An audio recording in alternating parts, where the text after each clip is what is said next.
The Night I Saw It by Z Slayer 685. It was a normal night that I typically go through.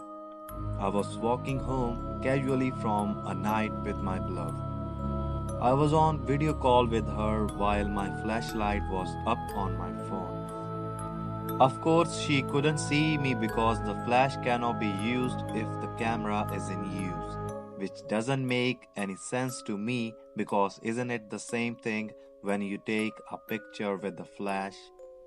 Anyway, back to what I was saying, I was walking home alone talking happily with her until I started hearing noises behind me. I stopped and looked around with my flashlight but couldn't see anything. I decided it was just in my head and kept walking while talking. I started hearing it again and I decided to walk faster. It kept getting louder and louder. I ran faster. I was going to run until I couldn't go anymore. The sound stopped and I ended up near the woods. I was surrounded by trees everywhere.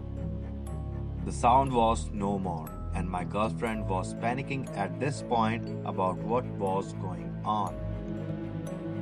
I told her that I was okay and that it seemed like I was being followed, but something that I didn't know. I started walking out of the woods when I turned around, and there it was. It was taller than me. Its body was completely black and it looked as if it had animal legs as normal human legs. It had long sharp claws and a toothy devilish grin.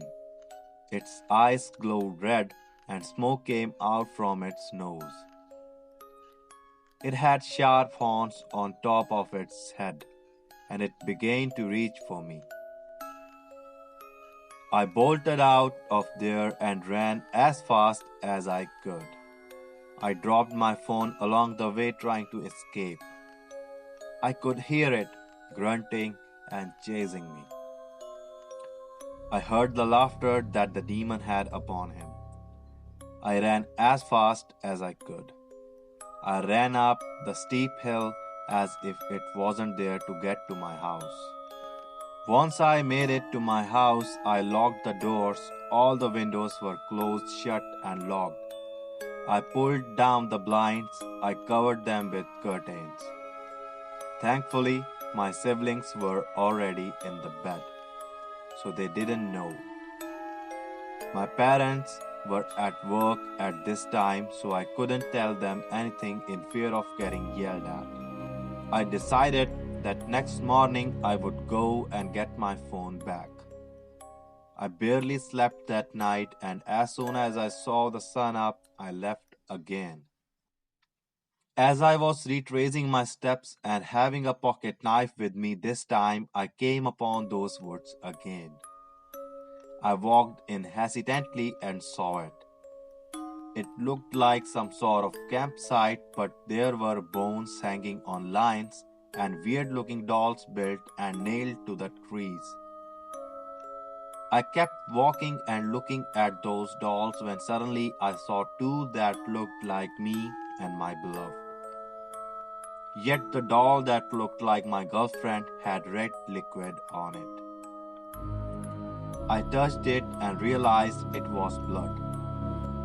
I grew more concerned and started walking backward until I tripped over something. I sat up and saw a figure that I didn't know yet of what it was. I uncovered it and looked closer. It was my girlfriend. I saw my phone was right by her.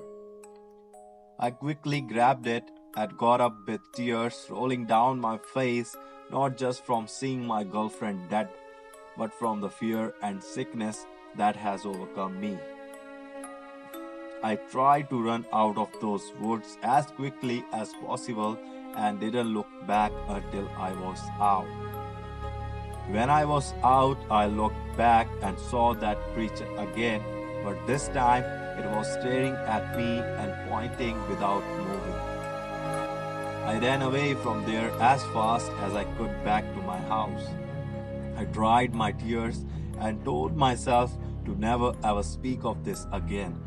And that is what I did. Of course, a search was brought up to find her body, and I refused to do anything because I was still heartbroken from it all. They never found her body nor suspected me of anything, and it was all dropped.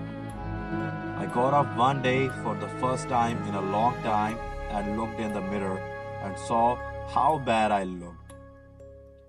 And behind me stood that creature. Now it's my turn. My turn to meet my beloved. Stay away from the woods. Stay safe.